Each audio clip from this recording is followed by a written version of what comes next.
E para falar sobre a ação dos bandidos, o planejamento e até a organização deles para esse assalto, a gente recebe hoje aqui no estúdio o repórter João Carlos Borda, que está acompanhando aí, fazendo a cobertura desse caso, e também tenente-coronel da reserva Fernando Paluan, que também é consultor de segurança. Boa tarde para vocês. Boa tarde, Guilherme. Boa tarde. Boa tarde, Célio. Boa tarde a todos. Coronel, é presumível, por tudo que nós vimos até o momento, que essa quadrilha é extremamente organizada. E aí me chamou a atenção um fato agora, que foi mostrado na reportagem do Marcos Felipe, que um drone sobrevoa uma determinada empresa.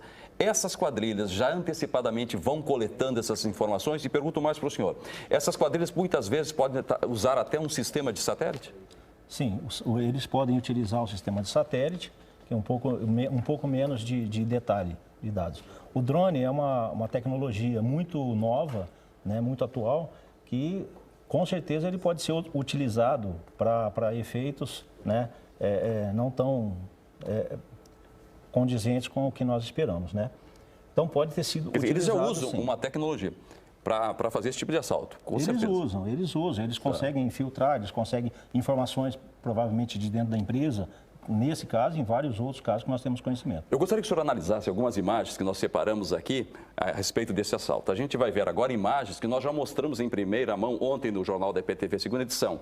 Aqui, coronel, eram 4 horas e 8 minutos quando os ladrões chegam em um caminhão e vários carros e estacionam em frente à empresa de valores. Logo em seguida, eles explodem o transformador e fica tudo escuro. Essa região é no Campos Elíseos. Então, o senhor vê aqui essa câmera registrando todo o momento disso.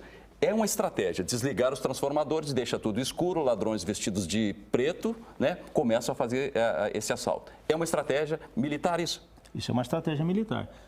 Enquanto eles estão no escuro, eles conseguem enxergar toda a aproximação da polícia e de pessoas que se aproximam pelas áreas iluminadas. Vou mostrar para o senhor outra imagem. Agora a imagem que a gente tem é o momento em que os ladrões fecham uma rua, Romeu Ceoloto, que corta a Avenida da Saudade e preparam os explosivos. Olha aqui, lá adiante a gente vê, como eu falei para o senhor, todos vestidos de roupas pretas e provocam a explosão. Agora são 4 horas e 14 minutos da madrugada. Então, o senhor veja a ação desses ladrões. Eu quero que o senhor olhe para essa imagem e me diga, aqui eles já montaram os explosivos, já é uma operação em andamento. Sim, aí nesse caso a gente pode observar o seguinte, que eles já estão usando roupa preta como se fosse uma camuflagem, já que eles já estavam planejando ficar no escuro. Perfeito. Eles, no escuro, com a roupa preta, eles não seriam vistos com facilidade. Vamos para o detalhe agora, eu quero que o senhor preste atenção no tempo. 4 horas e 14 minutos da madrugada, a primeira explosão vai acontecer agora. Questão de segundos, já vem a primeira explosão, a gente percebe que eles colocam os detonadores, aquelas dinamites, e provocam a primeira explosão. Logo em seguida, em pouco tempo, já ocorre a segunda e depois a terceira explosão. É possível que esses explosivos já estivessem colocados no local, né? Que ele já tivesse colocado isso. Ou existe uma possibilidade deles terem usado os lança-mísseis. Ah, sim, aqueles lança-foguetes. Bom, o que a gente percebe aí, coronel, é que em menos de um minuto eles tiveram 1, 2, 3 explosões. Explosões violentas. Sim, isso tem 2 efeitos, né? O primeiro efeito para ele romper a barreira, para ele poder entrar, ter acesso ao dinheiro, ter acesso a um cofre, é um primeiro objetivo. E um segundo objetivo... Quando o senhor vai falando, a gente vai acompanhando a sequência, né?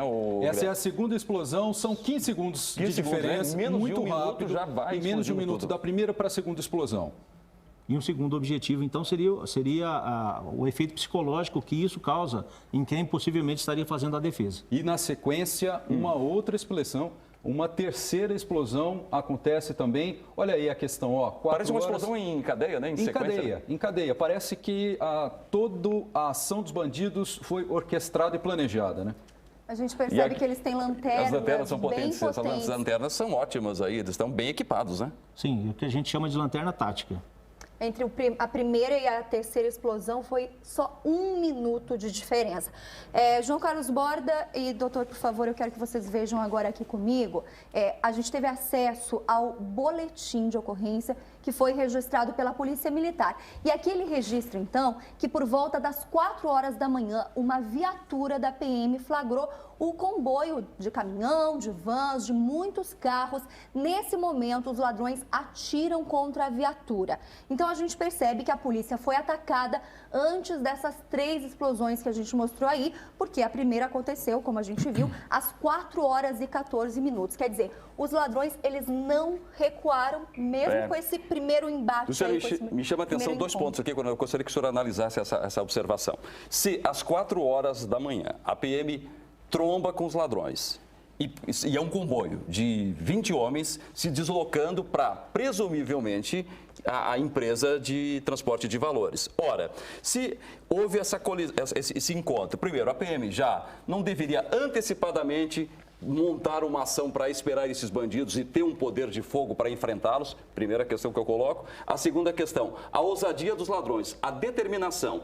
Trombaram com a polícia, continuam com a operação, quando o normal seria abortar essa operação, quem sabe não realizar naquele momento?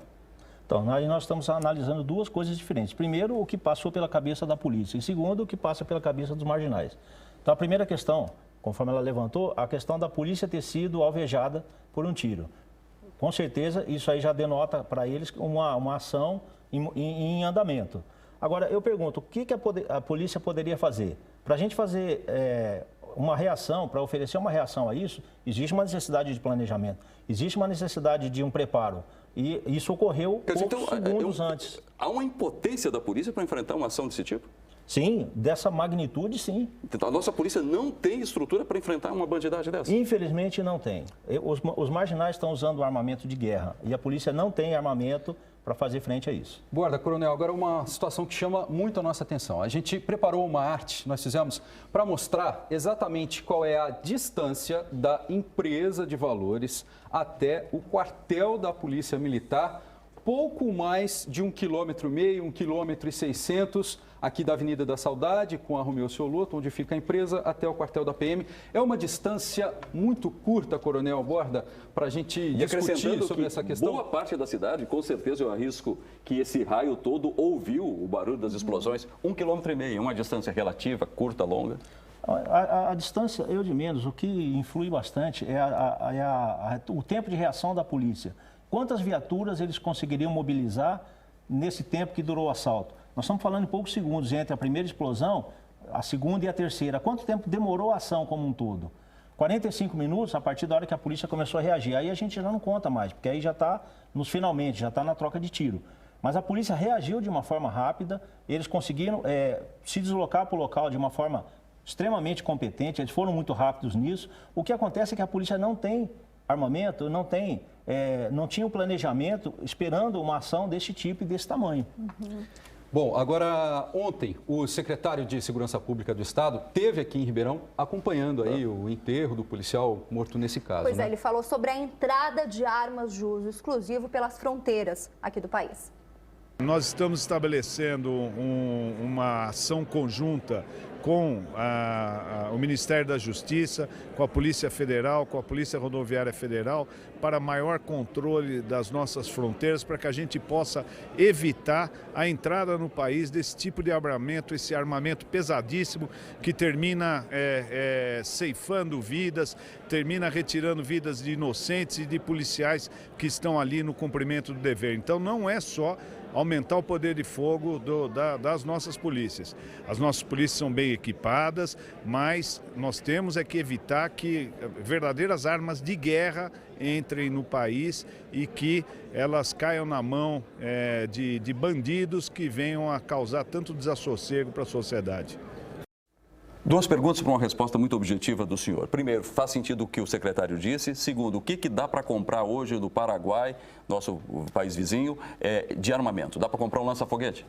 Com certeza. O que ele falou é coerente. A gente teria que investir muito nesse controle de fronteira, que por ser muito extensa, ela acaba sendo vulnerável. E, em segundo lugar, essa questão do lança-foguete. Pode comprar qualquer arma no Paraguai. Ele pode comprar qualquer arma no Paraguai. Eles têm dinheiro. O crime organizado tem dinheiro. E com dinheiro você consegue comprar esse lança-foguete e que ele já vem sendo utilizado há bastante tempo. Tá certo. Coronel, muito obrigado pela entrevista. Obrigado, Borda. Obrigado, coronel.